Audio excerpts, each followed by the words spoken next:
ओम श्री वासुदेवाय नमः। निर्जला एकादशी पर क्या क्या दान करना चाहिए? इस दिन कटेंगे सारे पाप।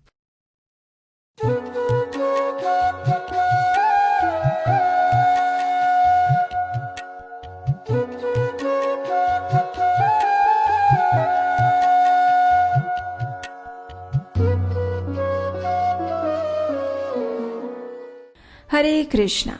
ज्येष्ठ मास के शुक्ल पक्ष में आती है पांडव निर्जला एकादशी। यही एकादशी व्यक्ति के सभी पुण्य कर्मों का उदय करती है और पापों का नाश करती है।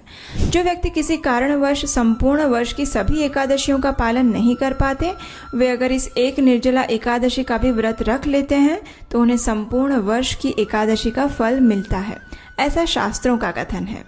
लेकिन इस विशेष एकादशी का नियम पूर्वक पालन करना सबसे महत्वपूर्ण है और इस एकादशी के अनेक नियमों में से एक नियम है दान देना, और यही है आज के हमारे वीडियो का मुख्य विषय। तो चलिए आज हम बात करते हैं कि निर्जला एकादशी के दिन और अगले दिन द्वादशी पर पारण समय में किन किन वस्तुओं का दान देना चाहिए और किन वस्तुओं का दान गलती से भी नहीं देना चाहिए। लेकिन उससे पहले आप सिर्फ 2 काम करिए। पहला, अगर अभी तक आपने अपने इस चैनल को सब्सक्राइब नहीं किया है तो अभी जाइए नीचे सब्सक्राइब बटन पर क्लिक करिए। और दूसरा, हमारे व्हाट्सएप और टेलीग्राम ग्रुप से जुड़िए जिसका लिंक नीचे पिन कमेंट में दिया गया है। तो चलिए शुरू करते हैं। सबसे पहले हम ये समझ लेते हैं कि दान देने के विषय में हमारे शास्त्रों का क्या मत है। तो पद्म पुराण भाग 7 अध्याय 20 श्लोक संख्या 4 में श्री व्यास देव कहते हैं, तस्मात् कलियुगे दानं प्रीतये कमलापतेः कर्तव्यं सततं प्राज्ञैरिच्छिद्भिः परमं पदम्। अर्थात लक्ष्मीपति की प्रसन्नता के लिए कलयुग में परम पद की प्राप्ति करने वाले मनुष्यों को सदा दान करना चाहिए। इसी पद्म पुराण में स्वयं भगवान शिव भी नारद मुनि से कहते हैं, अक्षयो भगवान विष्णुः परमात्मा सनातनः दीयते यत् समुद्दिश्य हि अक्षयं तत्कीर्तिव्रतम्। यानी सनातन परमात्मा भगवान विष्णु की प्रसन्नता के लिए जो कुछ दान दिया जाता है वह अक्षय हो जाता है।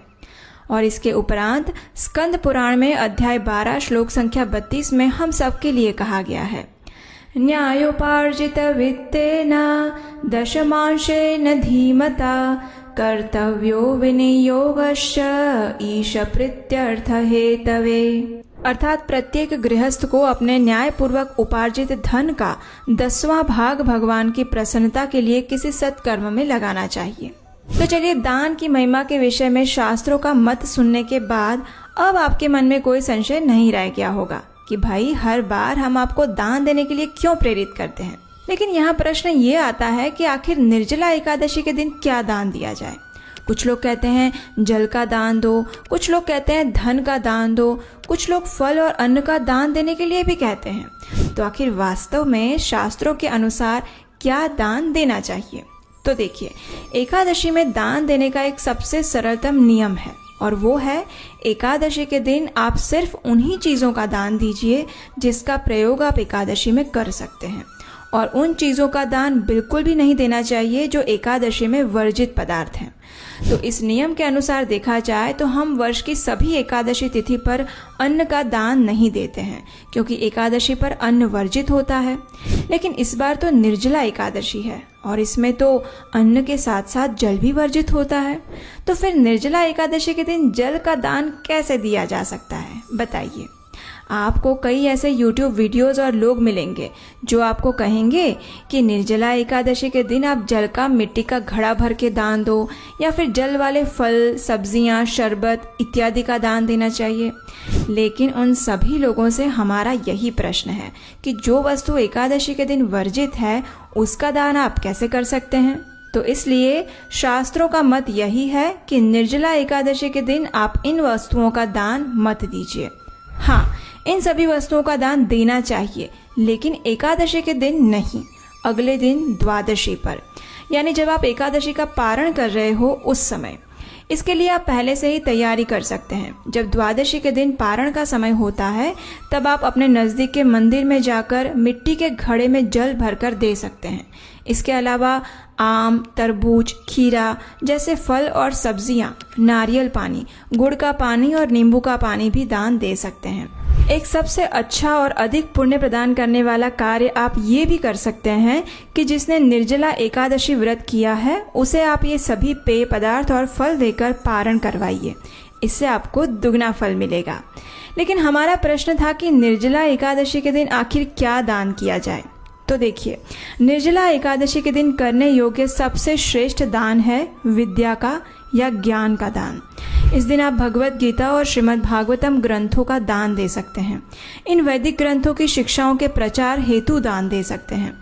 आप भगवान का मंदिर बनवाने के लिए या प्रचार केंद्र खोलने के लिए भूमि का दान दे सकते हैं। आप हमारे भारत में और भारत के बाहर कुछ ऐसे गुरुकुल है जहां बच्चों को वैदिक शिक्षा दी जाती है, वहां दान दे सकते हैं। गौ सेवा के लिए दान दे सकते हैं। इतना ही नहीं, इस दिन आप किसी को भगवत गीता और श्रीमद् भागवतम जैसे वैदिक ग्रंथ भेंट के रूप में भी दे सकते हैं। जो भी व्यक्ति, संस्था या समूह सनातन संस्कृति का प्रचार कर रहे हैं, उनकी सहायता करने के लिए अपनी क्षमता अनुसार दान दे सकते हैं। लेकिन दान देते समय एक बात का अवश्य ध्यान रखें, और वो ये कि दान हमेशा सुपात्र व्यक्ति को ही देना चाहिए। अन्यथा हमारे दान का पुण्य फल तो नहीं मिलता, अपितु कई बार हमें उस दान का दोष लग जाता है। इसलिए प्रयास करें कि सिर्फ उसी स्थान पर और उसी व्यक्ति को दान दें जो वास्तव में उस दान का सदुपयोग करता हो। तो इस निर्जला एकादशी पर अपनी क्षमता अनुसार प्रत्येक व्यक्ति को कुछ न कुछ दान अवश्य करना चाहिए। और अगले दिन द्वादशी पर धन के साथ साथ आप जल, फल, अन्न इत्यादि का भी दान दे सकते हैं। अगर आप भगवत गीता और श्रीमद् भागवतम के प्रचार के लिए दान देना चाहते हैं तो हमारी वेबसाइट गीतादान.in पर जाकर दान दे सकते हैं।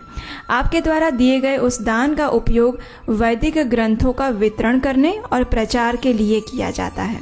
तो चलिए, आने वाली निर्जला एकादशी के लिए स्वयं को पूर्ण रूप से तैयार कर लीजिए, और हम आपसे मिलते हैं बहुत जल्द एक और महत्वपूर्ण जानकारी के साथ। हरे कृष्णा।